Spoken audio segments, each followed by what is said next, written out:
Because I am sure hungry for one. Help! Help!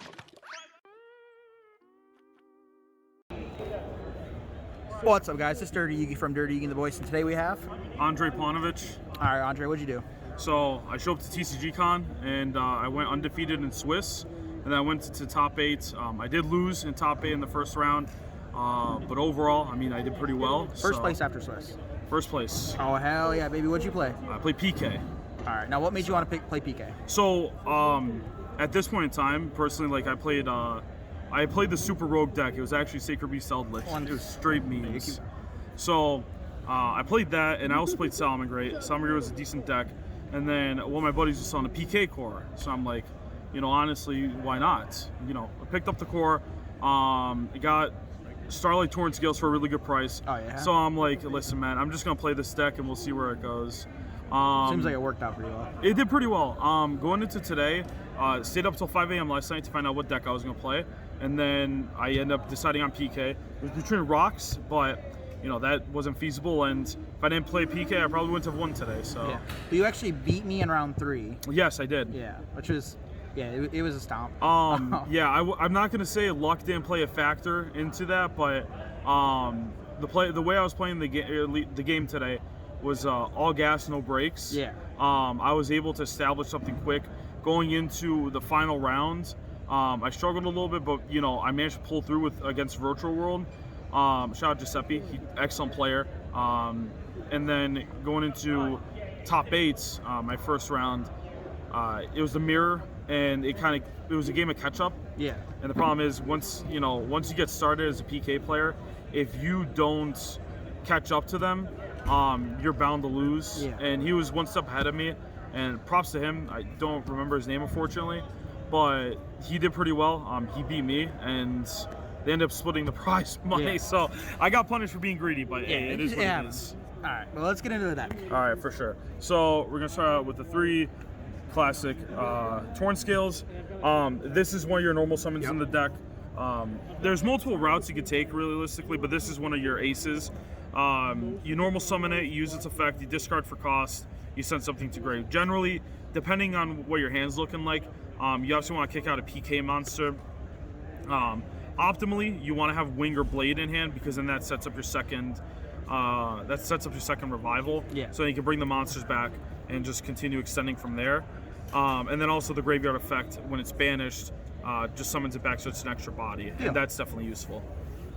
Next, we got 3 Silent Boots. Personally, I like playing 3 because it's not bad, but I have found myself siding out one of them at least in the matches, mainly because 3's not bad, but 2 isn't either. And that's like, you know, it's a great card. It's a free special summon if you have Bardiche or any other PK monster on the field, and then you banish, you search out a spell and trap. Yeah. So this extends your plays. If Bardiche gets stopped and you need the Shade Brigandine to go into Anaconda, this gets you there. The only other card that can also do that is Ancient Cloak, which I have 2 copies of here. Again, Ancient Cloak is your searcher for your monsters, plus your Shade Brigandine. Not really much else to say other than, you know, these are kind of good ratios. I could cut down 1 boots. It's definitely, after playing today, something I'm going to consider going back to the Airbnb and kind of play testing a little bit more to see how I feel about it. For sure. So beyond that, I have 2 more PK monsters. I have the 1 Gloves and then the 1 Greaves. Now this one's pretty standard, but this one isn't. What does this one do? So when you special summon any PK monster, whether it's your standard Link into Bardiche or you summon Boots, summon Torn Scales off its effect, this special summons itself onto the field. Now, where this card excels a lot, and I thought of playing 2 of it, but the one problem with playing with 2 is bricking can be a problem because there's no way to get this card out of your hand unless you special summon it out using its own effect. But its grave effect is very good because if you still have control of your Shade Brigandine and you summon out a PK monster from hand, you can boost it up by 4. If you are a user Break Sword, and I only play 1 in this deck, I know people play multiple, but I only play 1. If I use Break Sword, some niche situations, you come into whatever PK monster you summoned off the Shade Brigandine, you can overlay that and that monster and go into Raiders Knight, which will get you to Arc Rebellion, which is your OTK engine. Yeah. that's the reason why I played this card. I like the card. I think it was disrespectful that it got printed as a common in Phantom Rage. I'm happy to see it as a super. And then obviously Ragged Gloves is just you're banished and then you send it. So The standard. oh yeah, it's you know, it's normal. Going into play starters and extenders, 3 Tour Guide from the Underworld. I mean, we all know what the card does. You summon it, you bring out level 3 Fiends, which will extend into your BA monsters. So I play 1 Graph, 1 Seer, 1 Libic. People who know me know I fucking hate this card. Comes up in the most wrong situations I could ever imagine, but it wasn't too bad today because I was able to play through it. But generally, that's what you want to summon. People have always asked me, why don't you kick out Libic? The problem is, Libic is very good if you get a PK monster in hand, because if you use the effect to summon from hand, where you control no spells or traps, you don't get that summon from deck or summon from grave effect, and that's super crucial in some cases, especially when you're trying to combo. Because you want that Cherubini to come back, you want to be able to make Opaloosa or go into Dragoon or do whatever at that point, which is why, even though I hate Libic as a card when I draw into it, I still stand by playing it. Yeah. Graph and Seer standard, you know, summon from grave, summon from deck, and then one other thing I did find was that I kind of realized going into my later match, I can summon Tour Guide off for Tour Guide, which I found was a little bit funny, but that's why you would play these cards. Yeah. Next up, we have 2 Kagamucha Knight. It's just an extender. You normal summon Torrent Scales or your Tour Guide. You can chain block Tour Guide, or your Torrent Scales. You just have that extender in case they stop it. So that's all it is. It is a one effect, and I have seen PK players actually miss timing on it. So that's one thing you want to be careful of. And then 1 Snack and 1 Jack. Yeah. This deck doesn't care about discards, and I'm sure people know that for playing PK. You hit Jackalope, you bring out Snack. You hit Snack, you bring it out from grave. So they're very good cards. Going from there, you hit something else out of hand. I mean, I try and set what I can and what I can manage in terms of playing. When I play, I would try and set, like, if I had a Fog Blade or if I Droplet or something I didn't want to get knocked out of the hand, I would do that. But these didn't come up a lot today, to be honest with you. I only had maybe like 1 or 2 matches where I actually played, I think it was Jackalope, and Jackalope resolved. I drew into Torrent Skills and just went on full combo from right there. Yeah. But beyond that, that's kind of how I feel about these. So I like them a lot. People have suggested I played Nessie. I think they're idiots because these are level 3 for a reason. Yeah. Nessie doesn't do anything for you besides maybe an extra body to link away with. Next up, we have hand traps. So the 2 Ash and 2 Nibiru. This is one of those odd ratios. Were these the best 2 hand traps you found, and was it you only played 2 of each because that's all the room you had? So I only played 2 because I want to play 3, but being mathematically correct, I can't play 3 just because of the consistency issues. I have thought of subbing out Boots for a 3rd Ash or a 3rd Nib, or putting the 3rd copies in the side, but I was pretty happy with having the 2 copies. And then also leads to the cross-out designator. So that's one thing to also keep in mind of. I'm happy with these ratios right now. I don't know if I'm going to tweak it when I go back tonight and get ready for tomorrow. But for right now, I'm pretty happy where I finished with these. Yeah.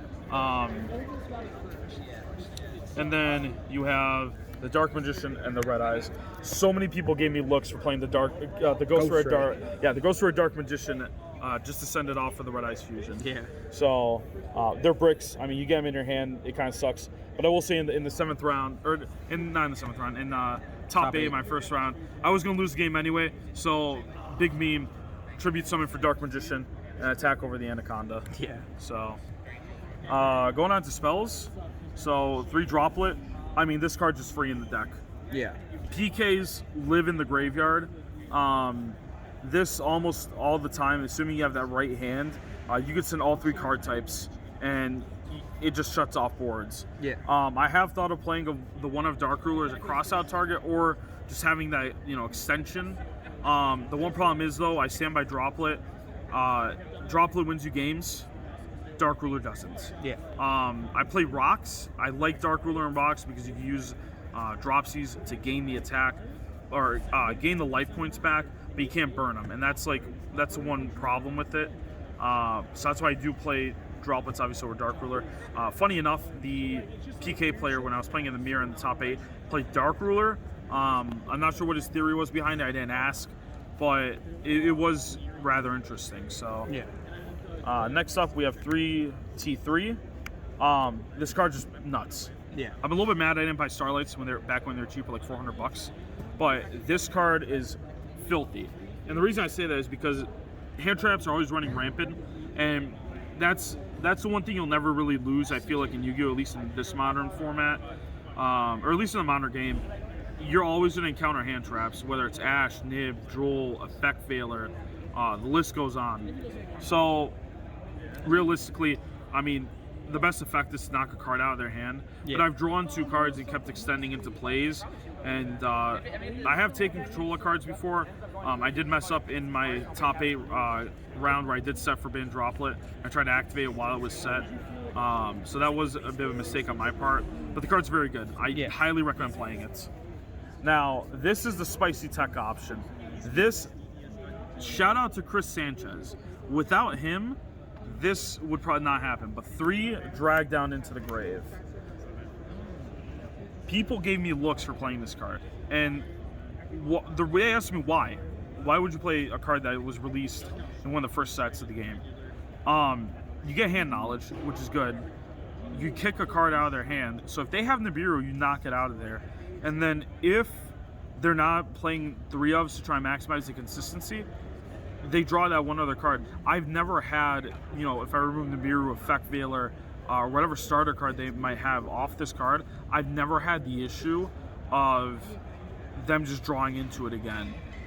Again, you can always draw into other starter cards, but I've never knocked out Nibiru out of the hand and then they draw into another one. Yeah, I've never had that happen yet. It's gonna happen eventually. It's just a matter of when. But I less love than a 2%. Yeah, I love this card a lot. Another thing I've also done with this is if I have T3 or any other spells in hand, I'll just set them because you can just activate them right away, assuming you've obviously met the conditions.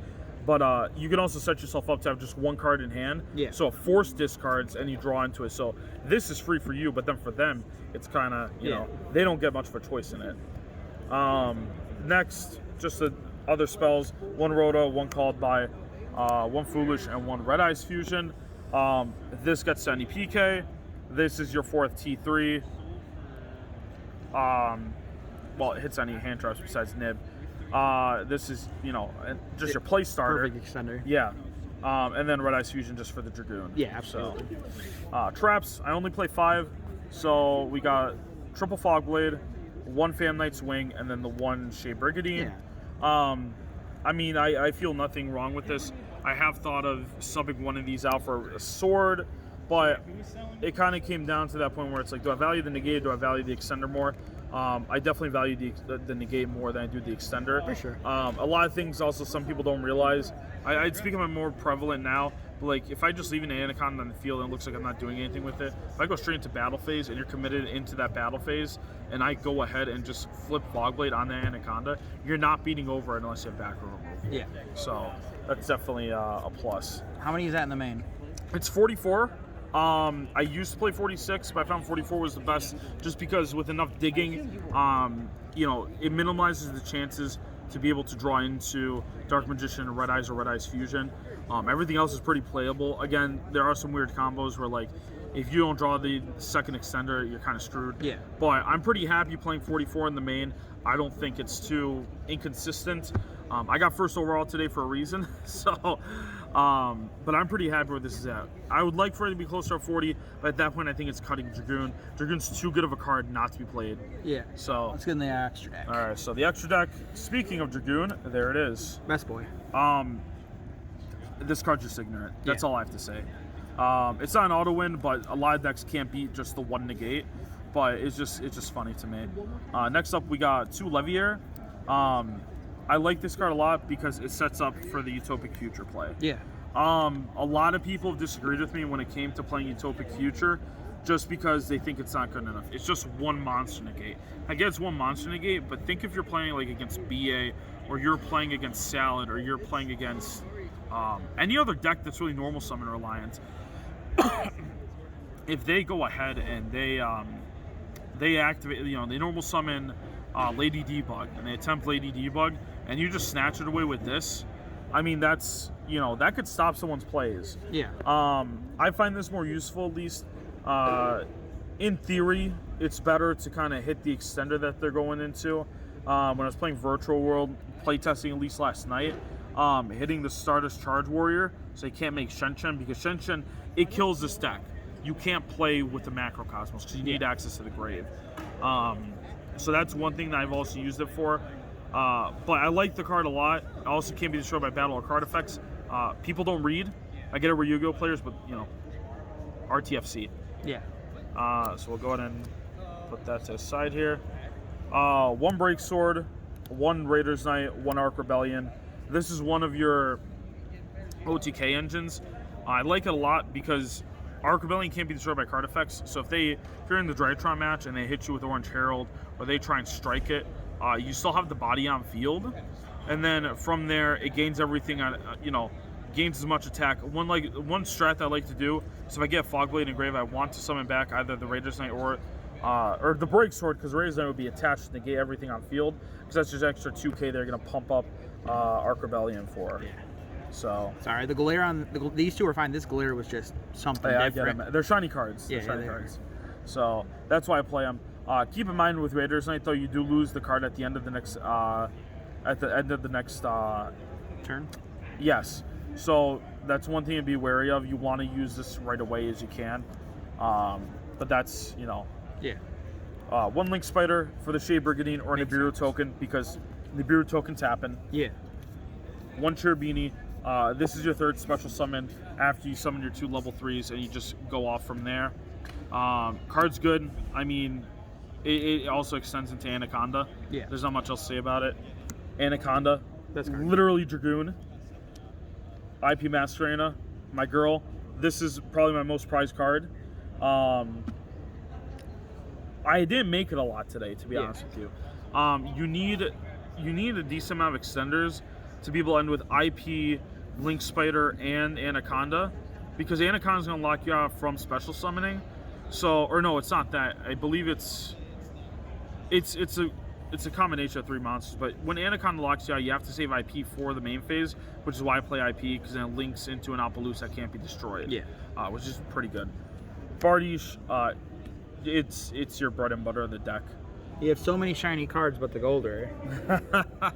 I like the gold rare a lot, and I'm gonna get flamed for it because I also have a gold rare Appaloosa. But it's just ultra rares are so boring, man. So. But I do have the 1 Bardiche, and then Boral Sword for alternative OTK opportunities. The one thing is, though, I have thought about access code, but I don't have the space to be able to facilitate it, because even if I make Appaloosa, just being able to make is so inconvenient because you need 3 special summons. I can't fit Unicorn in here, at least with how tight the extra deck is. So as time goes on, I'm sure things will change, but that's how I feel about it now. And then did you want to do the side, or you want to keep it a secret? We could do the side. Okay. I can let the spice. I can give the people the sauce. So Imperial Order, anti-spell. So for sure. This stops spells. I mean, this anti-spell won me the matchup against Virtual World, because they need to be able to target those spells, and if they are hindered by that, it kills them. The one thing is, though, with Imperial Order, it's a little bit different because then they have a face-up, but anti-spell can harm more decks. I have thought of playing the 1 anti-spell over the Order, or just playing a third anti-spell, just with consistency, and try and maintain the space of the side deck, because 15, I mean, it might sound like a lot, but it's very little. Yeah. But I settled on 3 just because that's my most ideal setup there. So that's where I'm going with it. Next up, more gold rares. The Droll and Lockbird. There's alties. Listen, hey, I own the alties. Play the alties. I own the alties, but I sold them for like $7.20 when they got bought out. You're right. But the problem is that, like, the ultimate rares are so boring. I have ultras at that point, and I hate ultra rares. I also like this artwork too, but Droll and Lockbird, I mean, it can hit It can hit Virtual World really bad, sometimes depending on the hand.